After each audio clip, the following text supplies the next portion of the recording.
Good afternoon. We are Camilla Mileto and Fernando Vegas, and we are going to explain you our experience restoring the Gatekeeper's Lodge in Antoni Gaudi Finca Guell. Story begins in 1883, where Eusebio Well, the patron of Gaudi, bought many lands near Barcelona, near the monastery of Pedralbes, with the idea of making providing water supply for Barcelona. In these lands, there were some traditional houses that he used, one of them for vacation purposes. Well, this is Camp Feliu, once organized and restored for the family well, which was a house for vacation there.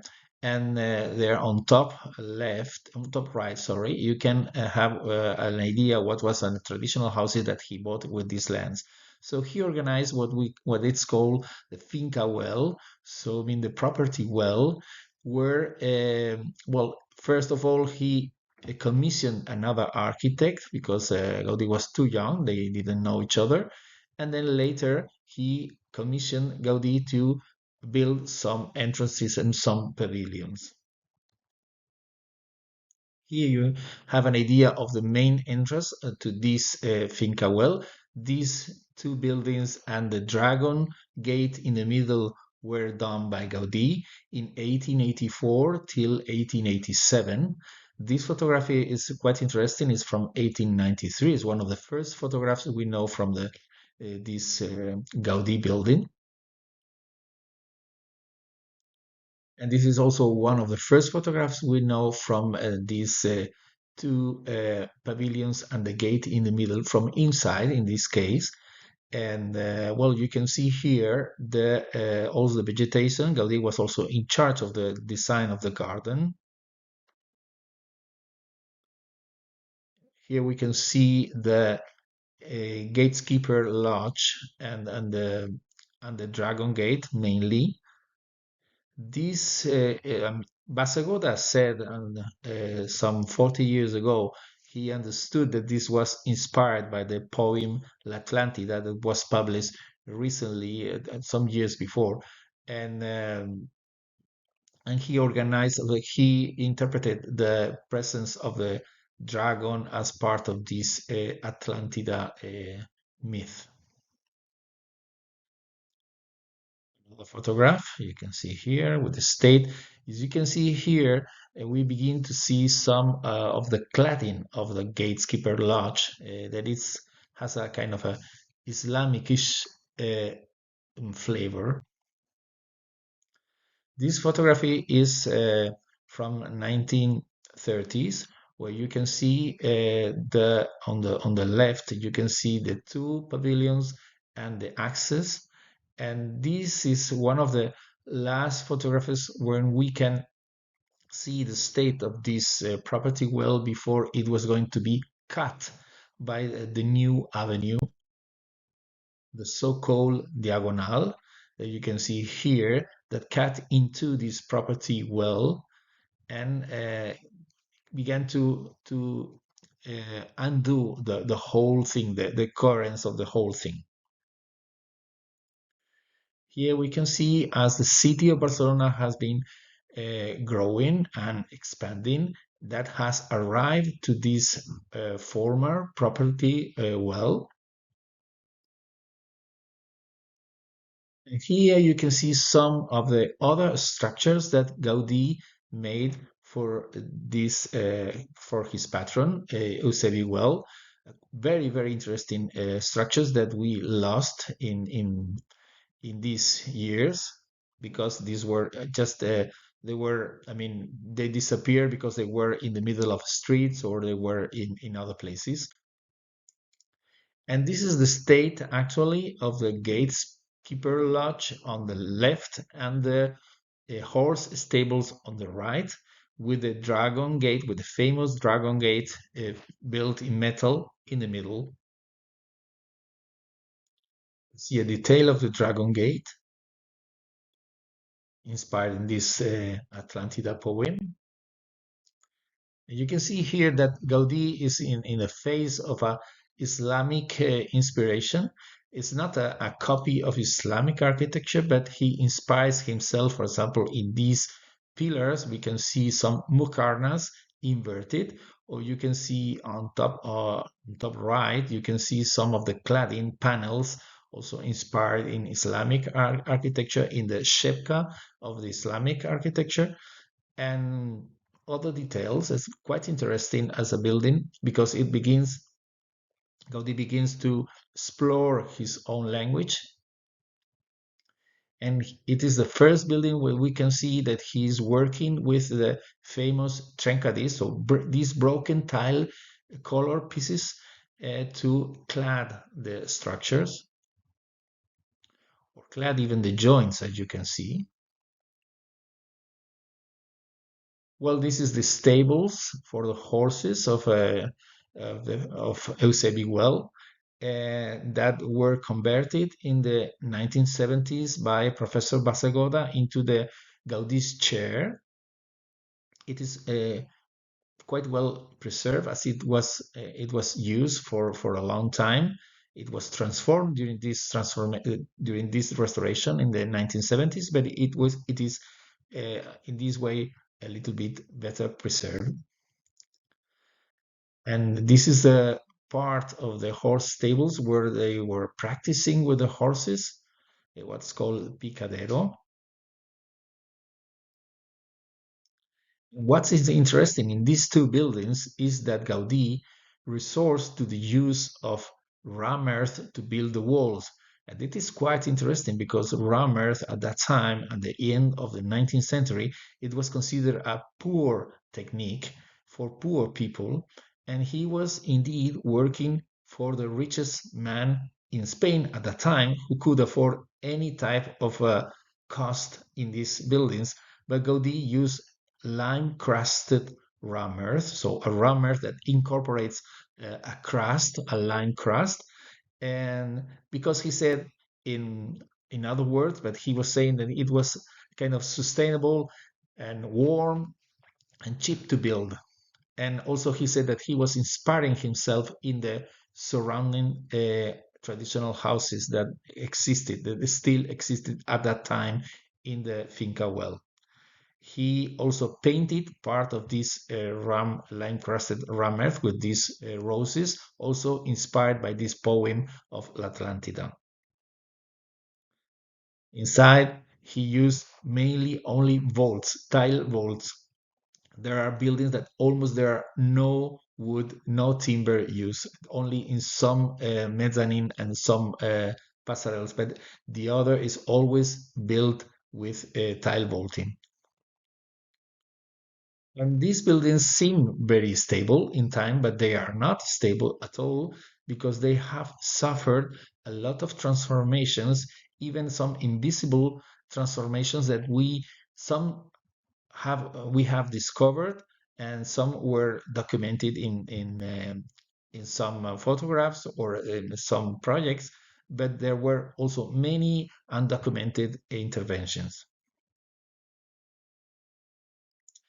For example, in the 1970s, some of these cladding panels had fall down, and so we could see in these photographs, we could see the crust, the lime crust of the ram earth, and that Professor Bassegoda restored and remade in the 1970s. There were some parts in the rear part of the Gatekeeper lodge that were not clad with these panels, and you could see directly the lime crust. And there are corners like this one of the picadero in the horse stables that began to suffer very quickly because of the water, and some plants began to grow, and finally the plants provoked a collapse of the corner, where you can see the earth there. And this was also restored by Professor Bassegoda in 1960. Arrived to the building in 2019, And the first step is, of course, to try to understand the state of conservation. At that time, the building shows us a state of damage, especially in the interior part, because of the humidity and the leaking of water from the roof. But of course, we need to study more about that. So we start making some testing and inspections with endoscopes and simply studying the materials and the different elements. First of all, we studied the ramp earth walls because due to the humidity and the leaking of water inside of the walls, there would be a separation between the lime of the crust of the lime crusty ramp earth and the nucleus of earth of the structure. So it was important to try to understand the real phenomena of decay of these walls. As you can see in this map, the walls are quite thick because it's is built with ramp earth. And in this section, you can see the comparison between the thickness of the walls and the very thin bolts that are tiling bolts. The building was thought by Gaudi as like a machine for ventilation and for conduct the water through the roof and through specific canals till the garden. So we needed to understand if this system was still working. So this is the first study of the materials and the state of conservation of the materials. So as a first step, we try to understand the impact of the humidity both in the base of the building, both in the panels, in the cladding panels, both in the roof. So this was the study that we made with the thermal camera to understand the impact of the humidity in the walls, and then in the roof from outside and from inside of the walls.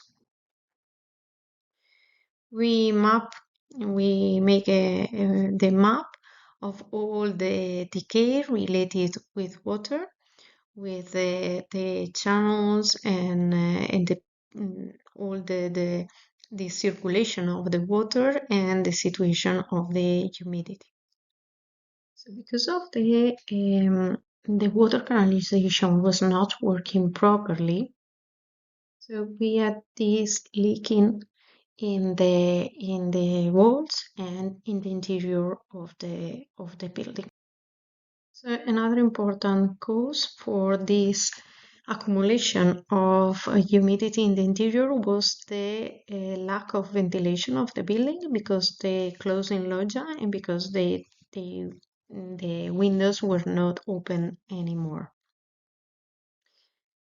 Another part that we need to study to understand were all the connection of the cladding panels in all the facades, so to be sure that it was working properly. So to understand that, we were hammering all the panels to see which of them were well attached and which of them were not. From a conservation point of view, we also studied the bricks. Parts of them were broken, other eroded. There were some part of the cornices that were falling down, other are cracked. We also studied the state of conservation of the ceramic. Since we studied the color of the not only of the ceramics but all the elements of the building, the bricks that are two different colors, the panels, and of course the trincadis or ceramics. And these are the mapping of the colors of all the elements of the building.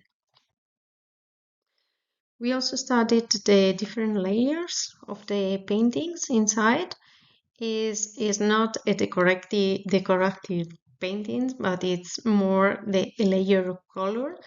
But we found 12 different layers of colors, so it's during the use of the building they were repainting and renewing the interiors.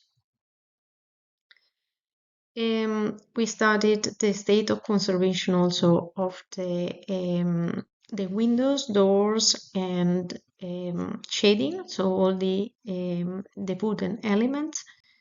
And we found an important localized but important attack by the termites.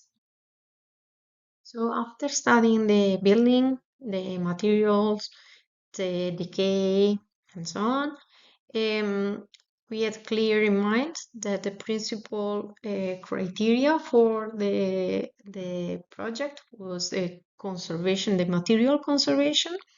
So for that, beside all the treatment for the conservation, we needed also to recover the ventilation, the natural ventilation of the building. And for that, we need to open some elements, ventilate, and so on. Then the second point that was very clear for us was that we needed to maintain and conserve as much as possible because of the original materials of the Gaudi work. So we really had in mind that we need to conserve as much as possible all the ceramics, the bricks, the renderings, the interiors, the pavements, all the elements that we really could conserve.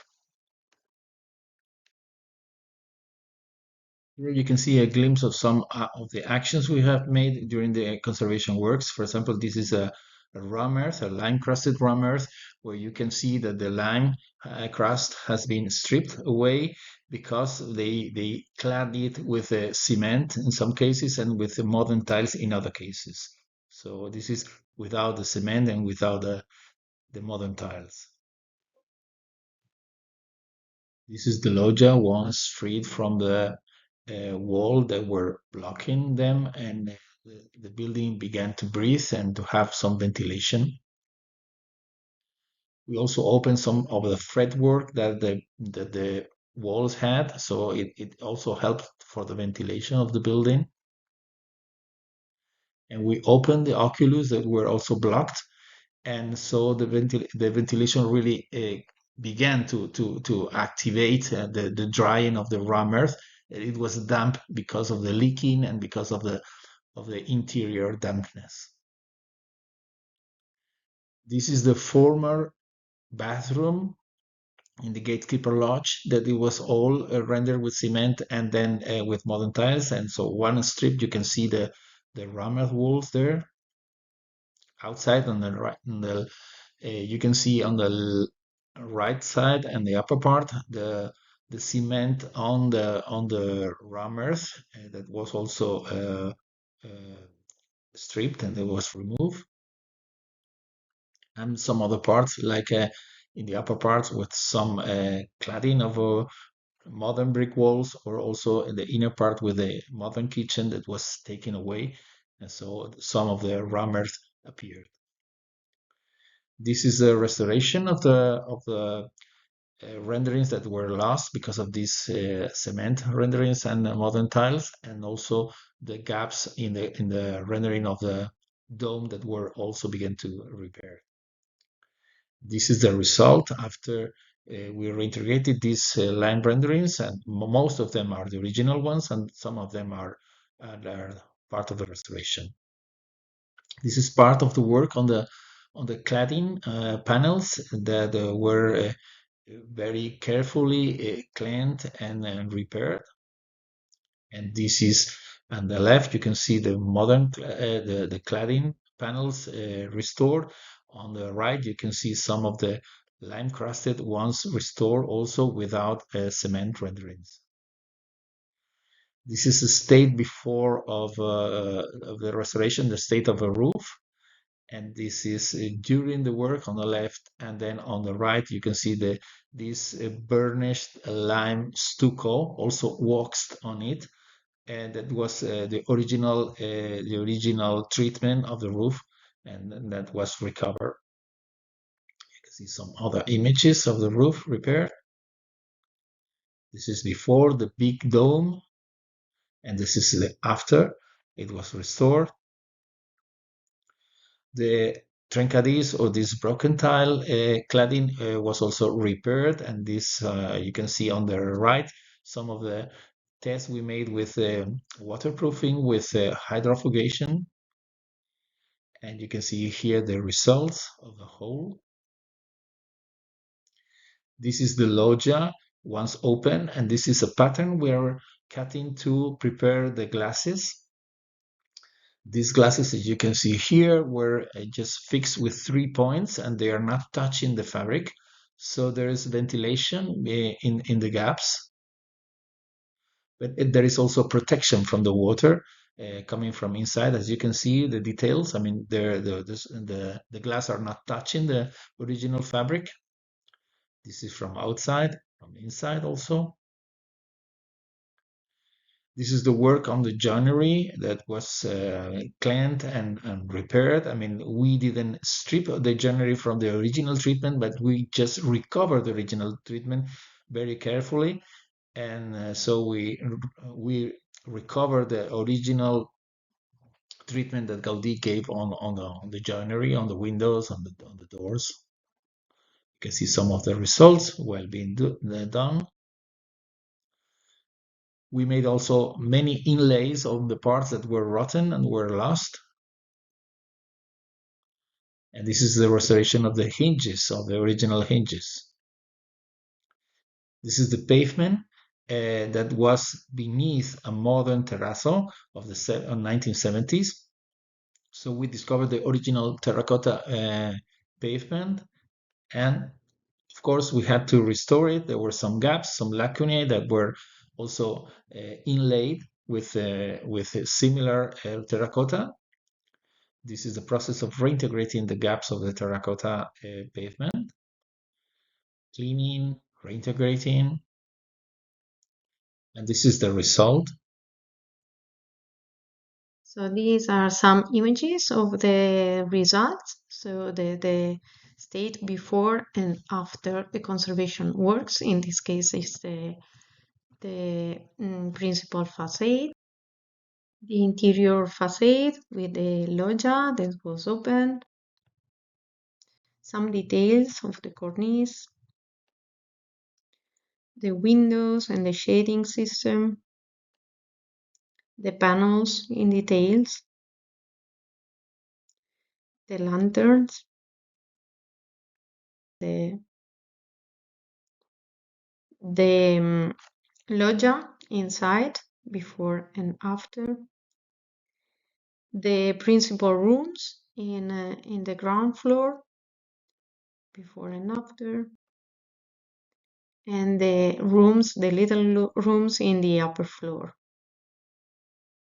And this is the finished finished image, and I will pass some more photos to see the works finished.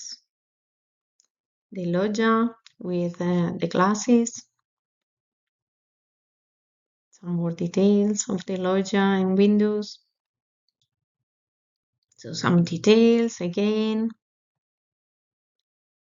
other details of the ceramics, the roof, the lanterns again, the room, the principal room,